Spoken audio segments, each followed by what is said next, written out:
Right, so this is a monument to Georgy Zhukov.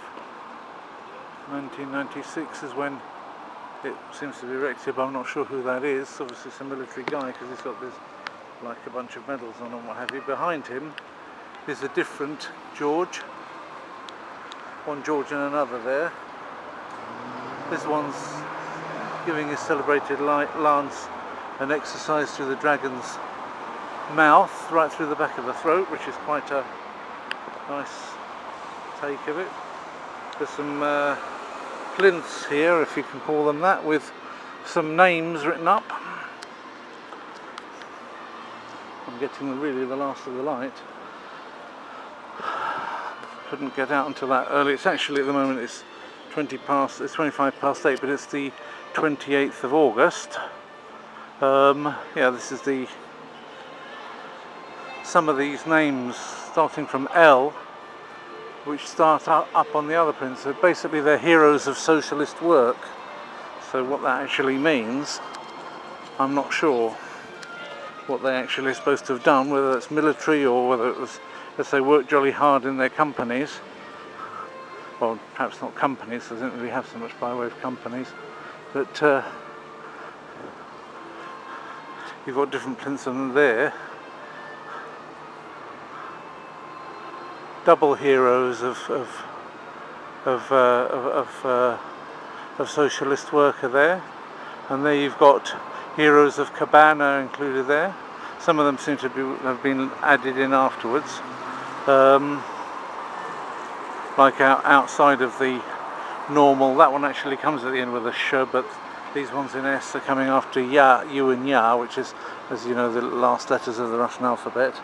So this goes to Lakomova here, which is lady, and goes over to L over that side. So this is where it starts. So at this point is where it starts from Avdalyan, probably an Armenian. They're the heroes of socialist work. But over in the top you've got the heroes of the Soviet Union. And that's the end of that list, so presumably that starts on this side. Natural heroes of the Soviet Union. Oh, and you've got also the National Doctor. That's probably the Surgeon General or something. But I don't see the beginning of those heroes. Well, there's some national artists of the Soviet Union. So there we are. That's what they used to do. They used to put your name in marble if you achieved a lot back in the Soviet Union days. There's a nice Orthodox Church spire up there. Really, I'm on the last of the light. It was just good to be able to show you a little bit, I think, of Krasnodar, just to give you an idea of the atmosphere here. Yes, and so basically that's an interesting place over there as well, because the light changes the whole time. You've got blue now going towards purple. Yeah, it's deep purple now, it's going pink, and now it's red. There's one of those dowsing. Hey! They do like keeping their kids up to all hours of the night, I've noticed.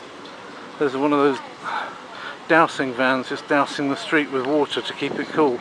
But it gets awfully hot here. Even now it's hot. I've got a light sweat on my forehead and it's night. It's been hotter in Moscow, and in Warsaw even it's been hotter. But now it's a point where it's got actually quite cool. It was only +8 this morning in Moscow. I think it got up to +13 according to the figures I saw on the net. But here, 27 degrees. That's even now. So maybe it's a bit less now. It's about 25 now. It was certainly 27 when we came out of the office. There we go. There's a Cossack. Adilgayskoy. Oh, I don't know. Oh no, his name is Hakurate Shachangirei Omarovich. So there you go. He's got some quite interesting, they get some interesting names here with these Cossacks.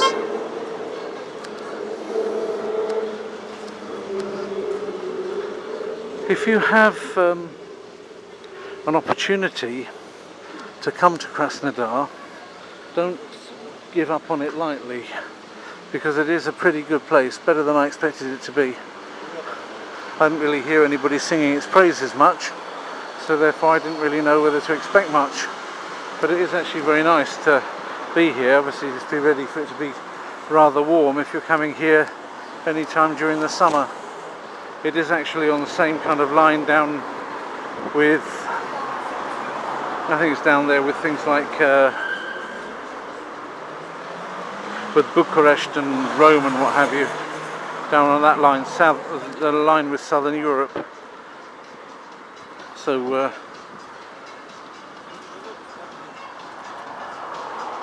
that's the kind of heat you can expect. Obviously it's not malaria country. I don't think there's anything like that in Russia, but although the mosquitoes that you get in the east means it's jolly good that they don't have malaria, because they can bite through all sorts of material, as I know to my cost. Gostinitsa Moskva. There you go, that's interesting architecture. Nice cafe looking, it's old-fashioned. And on that side, the Krasnodar Philharmonic Hall, Philharmonia, over there. Probably there's not an awful lot of point in doing much more photography because it's going to be grainier than this film. The film actually sees more light even than the eye does. It looks lighter on the screen there now than it does even to my eye, but that's not the case with the photographs. So I just got the last of the light on the photos that I could use, and now I'm getting the last of the light that I can use for this sort of thing as well. Oh, Sugar nightclub Sakhar. It's interesting. Well, that's not exactly the music that I'd associate with the Philharmonic Hall, that's for sure. Never mind. Hopefully you can't hear it on the inside. And shortly, as it's getting dark, I would expect them to switch some of the lights on, and that might be worth a look at.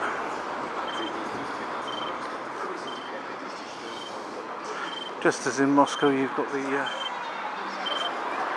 countdown thing going on the, and that's a priom platige, by the way. It enables you to pay your various debts.